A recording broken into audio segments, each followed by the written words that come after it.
Hey guitar fanatics, today I'm going to share with you something every aspiring lead guitarist needs to have in their bag of tricks. And that's an arsenal of simple but great sounding licks that you know can work in almost any musical situation. I've been playing live gigs for decades, so I know how important it is to have a stockpile of these licks. And I've even heard some of the greatest improvising guitarists in the world say things like, on their best night, 50% of what they play is what we call stock licks. So I'm going to show you 5 licks today that aren't fast, they aren't shreddy, but let's face it, unless people are guitar nerds like me, they don't want to hear shred anyway. And while these licks are good enough that more experienced players will enjoy them, they're easy enough technically that even newer guitarists will be able to learn them. And here's an added bonus. I'm going to show you how to take each one of these licks and change them from minor to major.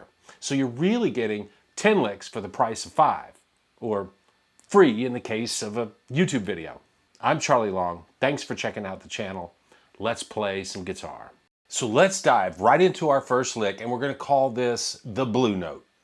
Now, all of the licks we play today will either be in E minor or E major. We're going to start each one off in E minor and then convert it to major as we go. So let's go up to the 12th fret, and we've got the first pattern of E minor pentatonic here. And we're going to use the notes of E minor pentatonic on the top 4 strings with one extra note, and that's the B flat at the 15th fret of the G string. That note is the flat 5 of E minor. And it turns the pentatonic into what we call the blues scale.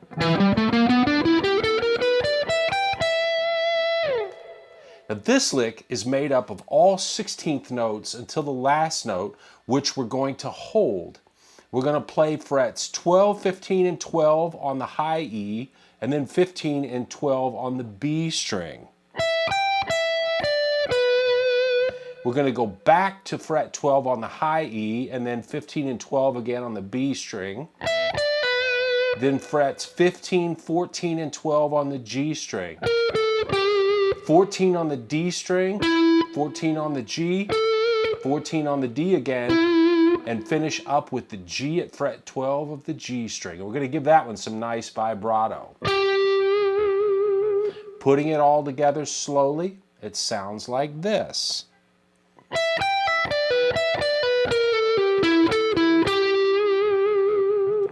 Here it is a little faster.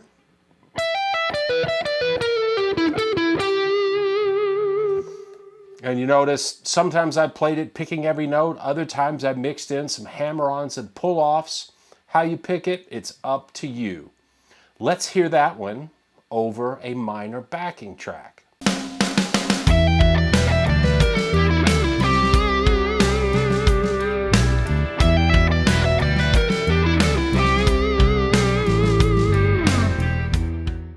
And now let's convert that lick to major. All we have to do is drop the lick down 3 frets from the 12th fret to the 9th fret, and now the whole thing becomes a major tonality. Here was the minor version.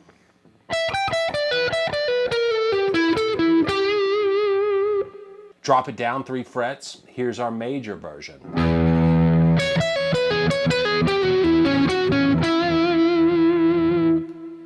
Pretty slick, right? Like I said, 2 licks for the price of 1. Let's hear that lick over a major backing track.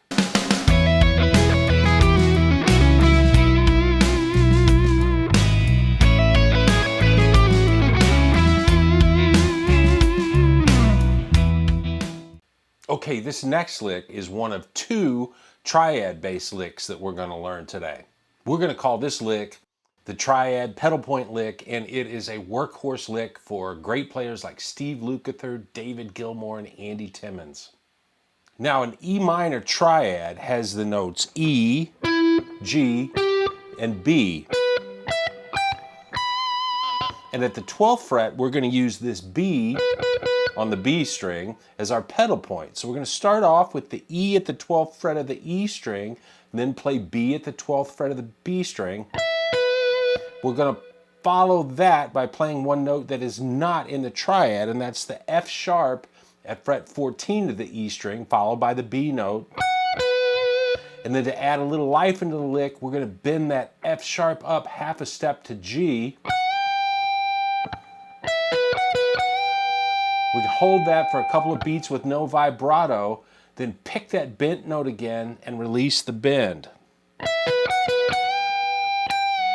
Then we're going to play the E at the 12th fret of the E string, and then the 15th fret of the B string, and we're going to bend that up a whole step from D to E, and we're going to put some vibrato on it to really make it sing.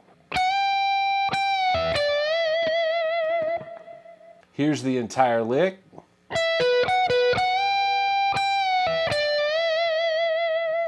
And here it is over our minor backing track.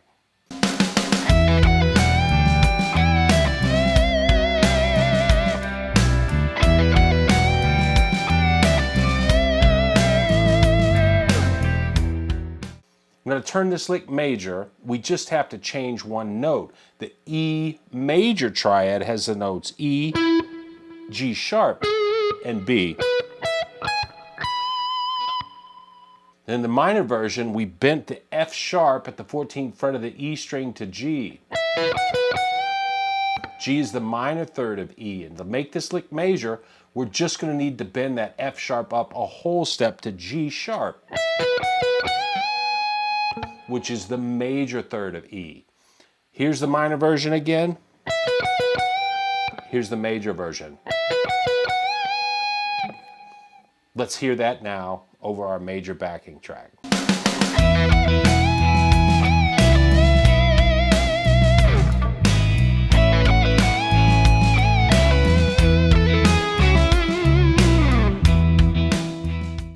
Lick number 3 we're going to call 3 against 4. We're calling that because although we're going to be playing primarily 16th notes, we're going to be doing it in groupings of 3 notes. And the way that we're going to accent the first of each of those 3 notes makes us feel it in 3, even though we're playing 4 notes to a beat. For the minor version, we're going to start off by picking the E at the 12th fret of the E string, the 15th fret of the B string, and we're going to pull off to the 12th fret of the B string. That's followed by picking the 15th fret of the E string, pulling off to fret 12, and playing the B at fret 12 of the B string. So far we've got. Then we're going to play fret 17 of the E string, pull off to fret 12, and then play the B at fret 12 of the B string again. We're going to repeat those last 2 groupings of 3. And then we're going to go to the 15th fret of the E string, and we're going to play right down E minor pentatonic to the G at the 12th fret of the G string. We're going to let that G note ring out with some nice vibrato, and here is our lick played slowly.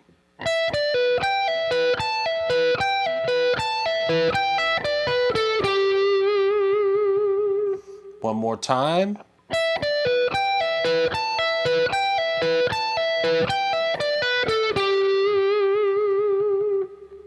Let's hear that over our backing track for some context.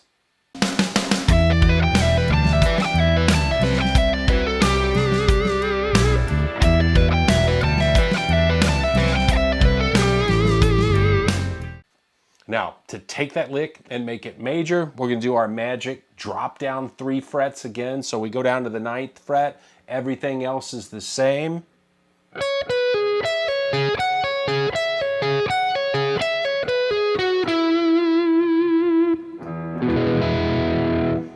But we've got the major tonality now. Let's hear the major version over our backing.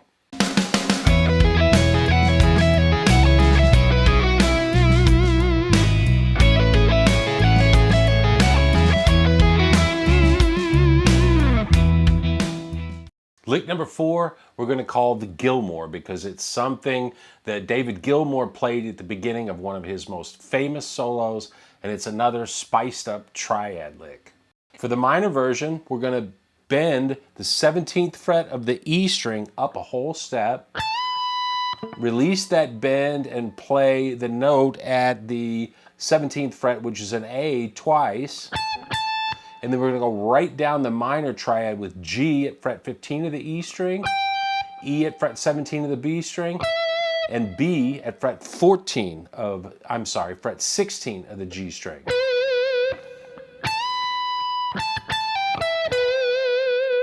And we want to put our best vibrato on that B note. Here's that entire lick again. And now I'm going to play it over our minor backing track, and I'm going to combine it with our triad pedal point lick. Give this a listen.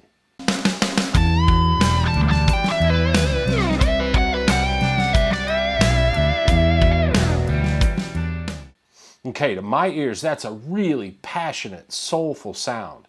And to make this lick major, we're going to play G sharp instead of G, so we're doing the minor third to major third thing again. Now, G sharp is at fret 14 of the high E string. So let's compare minor and major. Over the track, I'm going to combine this new lick with our blue note lick, which was the first one that we learned. Check it out.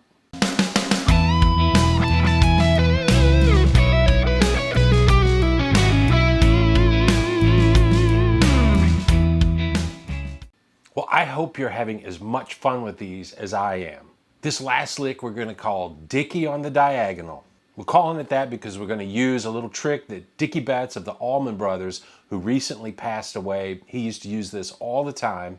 And we're going to incorporate what are commonly called diagonal pentatonic patterns. There are two main ones that players use. In E minor, the first pattern starts on the A note at the 5th fret of the low E string, and it looks like this.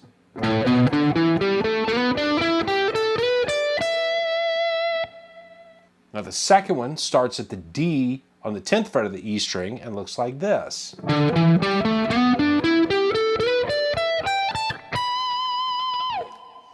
Okay, so that's kind of cool, and we're covering a lot of ground on the neck, but we're going to level this up with a little pattern that Dickey Betts used. We're going to go to the 10th fret pattern. We're going to play frets 10 and 12 on the E string, 10 on the A string, go back to the 12th fret of the E string, and then play frets 12 of the A string followed by fret 12 of the E string again. Now play frets 10 and 12 of the A string and slide into fret 14. So far we've got this.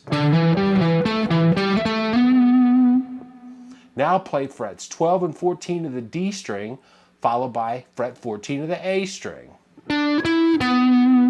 Put it all together and it gives us this pattern.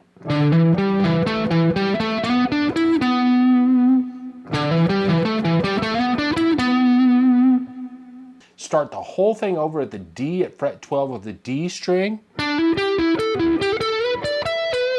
And start it over again at the D at the 15th fret of the B string.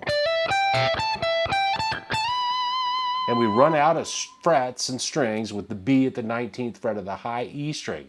Here's that whole lick.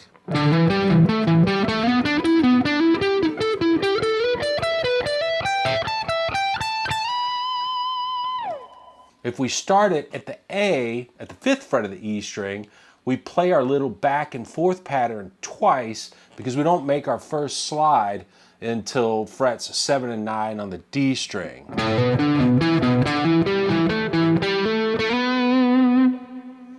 In that pattern, we're going to end up at the E at fret 12 of the high E string.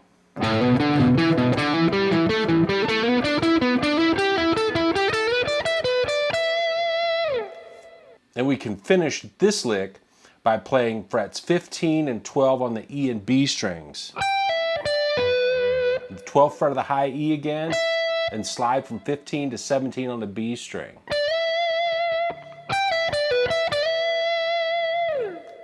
Here are those two patterns over the backing track.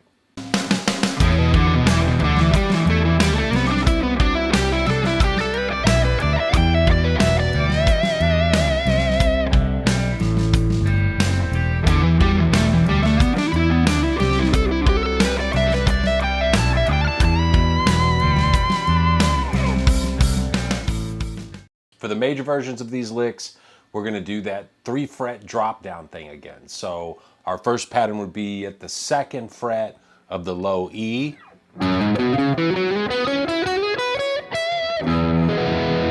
Or the 7th fret.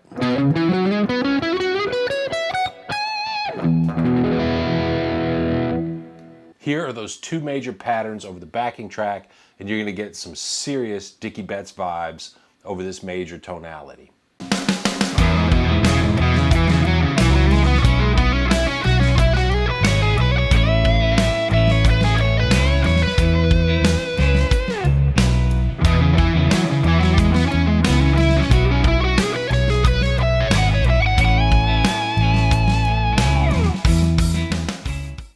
Okay, if you're enjoying these licks, here's another video where we take a bunch of licks and we convert them back and forth between major and minor. It's another cool video where you're going to pick up a bunch of ideas to add to your stockpile of licks. I know you're going to dig it. Check it out, and I'll see you soon.